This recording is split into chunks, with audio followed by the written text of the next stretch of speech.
मित्रों नमस्कार। मैं हूं राकेश कुमार। आप देख रहे हैं माताभिमत।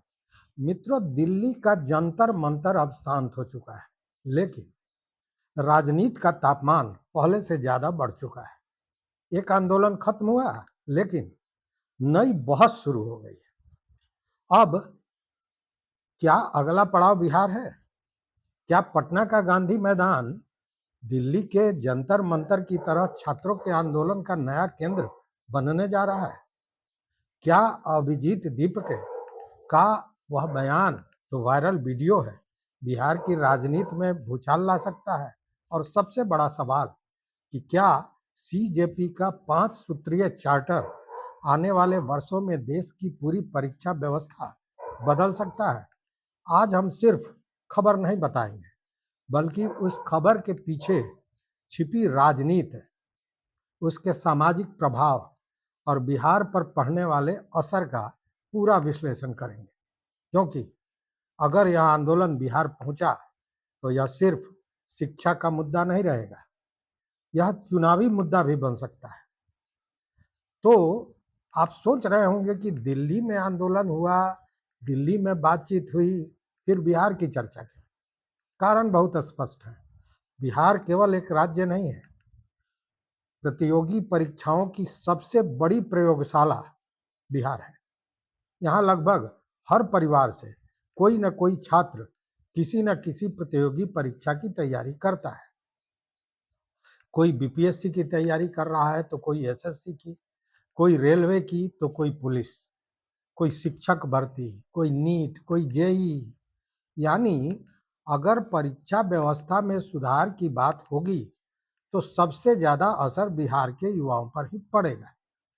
और यही वजह है कि अभिजीत दीपके के उस बयान के बाद, जिसमें उन्होंने पटना आने की बात कही, बिहार की राजनीति में हलचल शुरू हो गई है।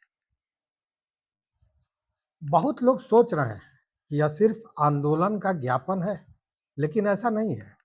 अगर आप इस चार्टर को ध्यान से पढ़ेंगे तो पाएंगे कि यह केवल 5 मांगों का कागज नहीं, बल्कि पूरी परीक्षा प्रणाली को बदलने का ब्लूप्रिंट है। पहली मांग क्या है कि एनटीए को खत्म करके स्वायत्त नेशनल टेस्टिंग कमीशन बनाई जाए। यानी सरकारी नियंत्रण कम, जवाबदेही ज्यादा। स्थायी कर्मचारी, हर साल सीएजी का ऑडिट और पूरी पारदर्शिता। सवाल यह है कि क्या सरकार इतनी बड़ी व्यवस्था बदलने का जोखिम उठाएगी? वहीं दूसरी मांग है कि एसएससी को कानूनी आयोग बनाया जाए और भर्ती 1 साल के भीतर पूरी हो। यह मांग सुनने में आसान लगती है, लेकिन ऐसा अगर कानून बन गया तो वर्षों तक लटकने वाली भर्ती परीक्षा लगभग खत्म हो सकती है। अब जरा सोचिए, सबसे ज्यादा फायदा किसे होगा? बिहार के युवाओं को। वहीं तीसरी मांग पर जरा गौर करें, और यही सबसे विस्फोटक मांग भी है। अगर परीक्षा रद्द होगी तो हर छात्र को 10,000 मुआवजा। और अब यहीं से बहस शुरू होती है। कुछ लोग कह रहे हैं कि बिल्कुल सही मांग है, छात्र का पैसा, छात्र का समय, उसका मेहनत सब बर्बाद होता है। लेकिन दूसरी तरफ सवाल उठ रहा है कि क्या हर परीक्षा रद्द होने पर सरकार करोड़ों रुपए का मुआवजा दे पाएगी? यही वह बिंदु है जिस पर आने वाले दिनों में सबसे ज्यादा राजनीतिक बहस होने वाली है। अब जरा चौथे मांग को देखिए। कहा जा रहा है कि 72 घंटे के भीतर री एग्जाम लिया जाए। यह मांग छात्रों को पसंद आ रही है, लेकिन क्या व्यावहारिक रूप से संभव है?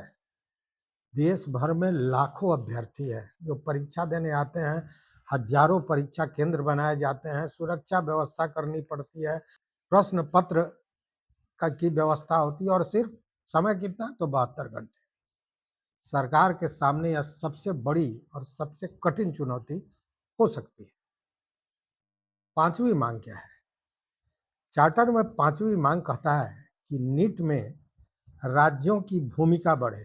यानी राज्य चाहें तो अपने मेडिकल प्रवेश की अलग व्यवस्था बना सके। अगर ऐसा हुआ तो भारत की परीक्षा प्रणाली में बड़ा संघीय बदलाव देखने को मिल सकता है। अब आइए जरा बिहार पर, और यही सबसे महत्वपूर्ण हिस्सा है, क्योंकि दिल्ली का आंदोलन खत्म हो सकता है लेकिन बिहार के सवाल अभी शुरू होंगे।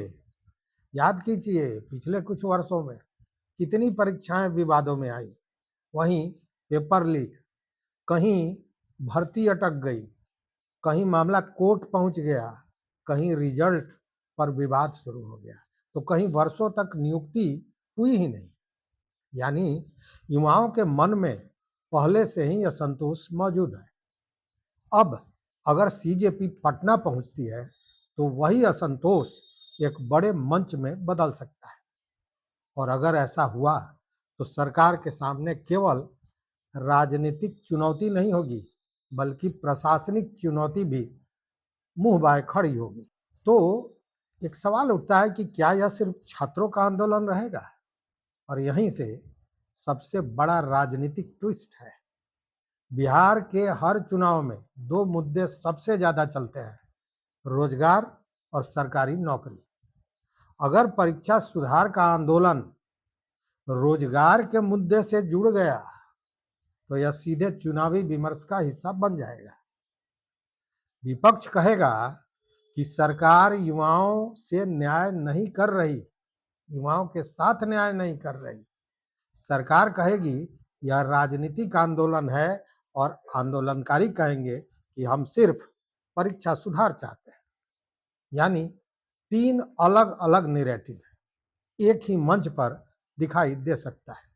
तो अब यह समझिए कि क्या इससे बिहार सरकार पर दबाव बढ़ेगा?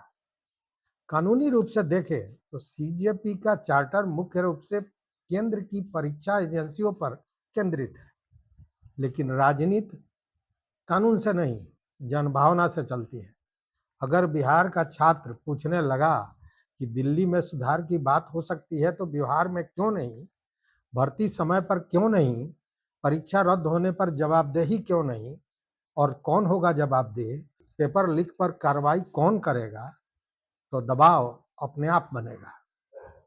और यही वजह है कि बिहार में इस पूरे घटनाक्रम को बहुत गंभीरता से देखा जा रहा है।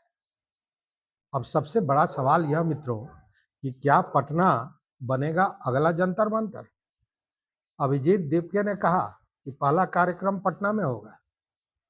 अगर ऐसा होता है तो वह केवल एक सभा नहीं होगी, वह बिहार के युवाओं की राजनीतिक नब्ज मापने की कोशिश भी हो सकती है। अगर लाखों छात्र पहुंचे तो यह राष्ट्रीय आंदोलन का दूसरा चरण माना जाएगा। अगर भीड़ सीमित रही तो यह संदेश जाएगा कि दिल्ली का आंदोलन दिल्ली तक ही सीमित रहा। यानी बिहार केवल अगला पड़ाव नहीं बल्कि इस पूरे आंदोलन की सबसे बड़ी परीक्षा भी होगा। तो साथियों, दिल्ली का आंदोलन समाप्त हो चुका है, लेकिन उसके सवाल अभी जिंदा हैं। क्या परीक्षा रद्द होने पर मुआवजा मिलना चाहिए? क्या भर्ती की समय सीमा कानून से तय होनी चाहिए? क्या एनएटी जैसी संस्थाओं में बड़े सुधार की जरूरत है? और सबसे बड़ा सवाल कि क्या अब बिहार में भी छात्र परीक्षा सुधार को लेकर नई लड़ाई लड़ेंगे? आपकी क्या राय है? क्या पटना अगला जंतर मंतर बनेगा? क्या सीजेपी का चार्टर देश की परीक्षा व्यवस्था बदल सकता है, या यह सब कुछ समय बाद राजनीतिक बहस बनकर रह जाएगा? अपनी राय कमेंट बॉक्स में जरूर लिखिए। अगर आपको लगता है कि छात्रों की आवाज़ सुनी जानी चाहिए तो इस वीडियो को ज़्यादा से ज़्यादा शेयर कीजिए, लाइक कीजिए, क्योंकि बहस जितनी बड़ी होगी सुधार की संभावना भी उतनी ही बड़ी होगी। यहाँ तक साथ देने के लिए बहुत बहुत धन्यवाद, कोटिशाह आभार। जय हिंद।